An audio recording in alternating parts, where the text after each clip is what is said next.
RFK Jr. hasn't been in elected office. Dick Cheney was Vice President of the United States for 8 years. He was a senior member of the House. He was Chief of Staff to Gerald Ford. He worked tirelessly to advance Republican policies for a long time. You don't think his endorsement of a Democrat with that kind of pedigree is going to make a difference with swing Dana, voters? I really don't. I mean, never Trump voters who weren't sure about Harris? Well, I mean, some of this is probably that Donald Trump beat his daughter in her last election by 39 points.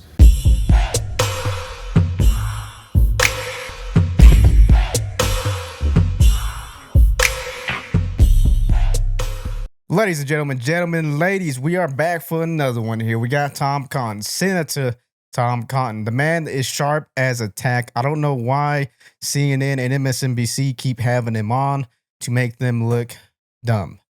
Legitimately, that's what happens whenever he goes on, is he just slam dunks on them. And it makes them look like they don't know what they're doing, like they are a mediocre news agency. Anyway, like this video, drop a comment, and subscribe to show your support. Let's go. Me now is a supporter of Donald Trump's Republican Senator Tom Cotton. Thank you so much for being here. Nice to see you in person. Thanks, Dan. Good to be with you. I want to start with some of the endorsements that Kamala Harris got this week, particularly from former Congresswoman Liz Cheney and her father, the former Republican Vice President Dick Cheney.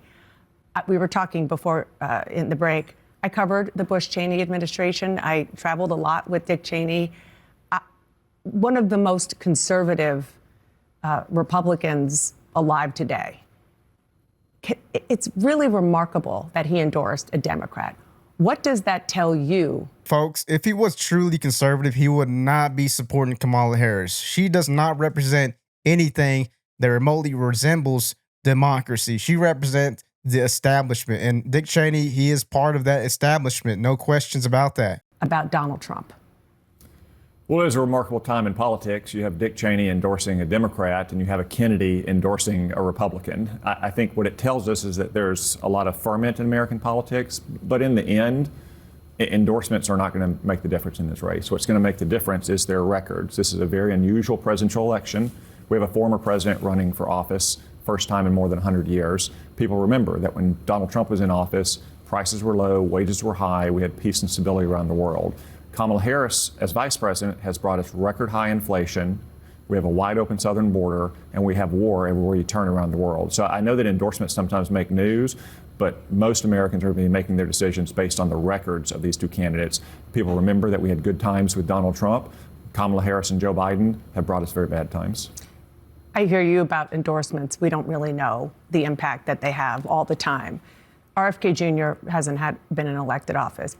Dick Cheney was Vice President of the United States for 8 years. He was a senior member of the House. He was Chief of Staff to Gerald Ford. He worked tirelessly to advance Republican policies for a long time. You don't think his endorsement of a Democrat with that kind of pedigree is going to make a difference with swing Dana, voters? I really don't. I mean, never Trump voters who weren't sure about Harris? Well, I mean, some of this is probably that Donald Trump beat his daughter in her last election by 39 points. I think most Americans are going to look at this race and compare the records they have. Again, it's a very unusual race.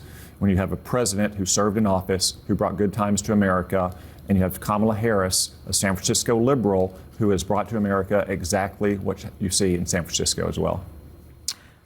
Just look at Kamala for a reference if you want to wonder what Kamala's presidency is going to be. It's just going to be California 2.0. She's not going to do nothing about the border. She's never been strong on the border. That's why they called her the border czar. And Joe, he's never been strong when it comes to foreign policies. Look at the wars he's funded, these proxy wars. Kamala's the same thing, guys. She is a puppet for the establishment. I don't see her making any changes for the better for everyone. Democrats, Republicans, independents, libertarians. She's just all around bad for all of us, folks. Don't vote for her. I want to turn to a very different topic, and that is something that the Justice Department said this week. They detailed a Russian government effort to stoke divisions in the U.S. using front organizations and social media prominent right-wing influencers like Dave Rubin and Benny Johnson, who have ties to Tenet media. Now, that's a company that the Justice Department says was being funded by Russian operatives. You sit on the Intelligence Committee.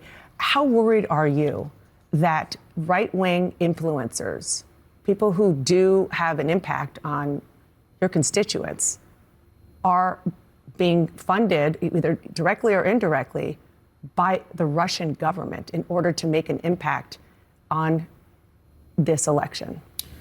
Well, first, our news agencies, before we go to Tom Con, our news agencies are the ones that are directly affecting the elections. They don't want to talk about none of this stuff that they've been pushing on Donald Trump, but they will talk about, Tim Pool and Benny Johnson, Dave Rubin, when it's all allegedly. Nothing has came to court. There are no real serious charges for these allegations. It's all in the air right now. So for her to say that they are swaying people's votes is absolutely garbage and is ridiculous, because agencies like CNN are people who are directly swaying the votes. They disregard all these phony trials with Donald Trump and they hype it up. Oh, another indictment, another indictment. They did the same thing when it comes to COVID. They had numbers going up, click, click, click, click, like a freaking time bomb of people dying, when some of those deaths were not even legitimate COVID deaths. There were people dying in a motorcycle crash and they would test the dead body. Oh, he's got COVID. Oh, well, he died of COVID. Forget the motorcycle crash. This is the same people that are doing this right now and talking about, Donald Trump and Kamala Harris being better than Donald Trump. And Tom Cotton is going to tell her, like, hey, listen, this is all garbage. It's baloney. first off, Dana, we haven't been in session, so I haven't seen any intelligence about this matter. I've only seen the allegations I've read in the newspaper. People should not knowingly take money from the government of Russia or Iran or China or any other adversarial nation to try to influence the election. But I also think it's fair to say that a few memes or videos in the vast sea of political commentary is not going to make much of a difference in this election, nor has it in past elections as well. What did make a difference in the last election is the lies about Hunter Biden's laptop that more than 4 dozen former intelligence officials lied about in the middle of that campaign. And most networks, to include this one, bought that lie hook, line, and sinker. That did make a difference in the election. But I think a few videos or commentaries, which, again, you shouldn't do if you're out there in the business of commentating on elections, is not going to make a difference in the vast sea of commentary we see.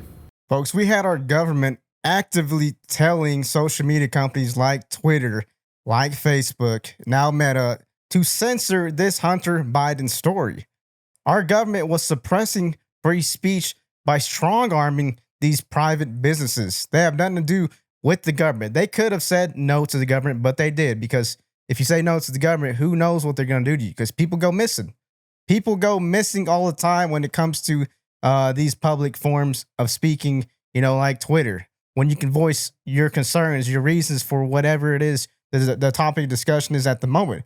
And the government actively went to shut it down, and it did sway the election when they hid this Hunter Biden story. It sounds to me like you're downplaying the fact that Vladimir Putin is using people like Dave Rubin, whose show you went on in February, as a tool for his propaganda. So I'm not downplaying Vladimir Putin's designs or Xi Jinping's designs or the Ayatollah's designs to try to influence our election. But using money to try to promote memes or videos on the internet is not exactly going to make a huge difference. Again, you shouldn't knowingly do that. I don't know if any of these people knowingly did it. You know young people who some people only get their information from those memes and videos. But Dana, what really would be catastrophic is if a foreign government, say, hacked into the voter registration system during voting, or hacked into election machines and erased votes, or turned off the electricity in a big city on election day.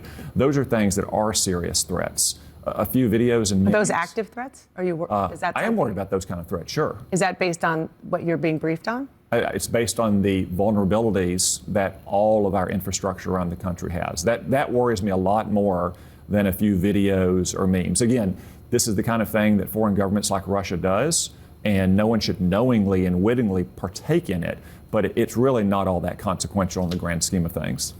I want to ask. See, Tim Pool, Dave Rubin, and Benny Johnson had no idea that Tenet Media was being funded by Russia. And that's still hearsay, guys. It's still allegedly. And if they did know, I'm sure they would have said no to the money. They even posted on their Twitter that they did not know about this. All right. Tim Pool said Russia can suck donkey balls. That's what he posted on his Twitter. All right. These people are right-winged individuals. They don't want nothing to do with Russia. All right. And if they do, you know, hopefully they get what's coming to them because justice needs to be served. And another thing is the Russia collusion thing that these people were promoting for years against Donald Trump had no legitimacy. It was just hearsay as well.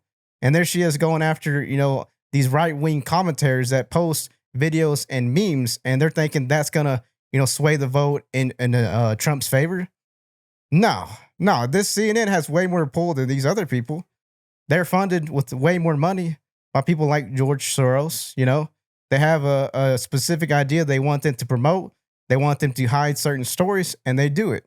You know what I mean? It don't matter what it is. If it's what they need to do, they will do it. And that's what they've been doing, unfortunately. Y'all let me know what y'all think about this in the comments. Like, comment, subscribe to Buzz Review. And as always, see you on the next one.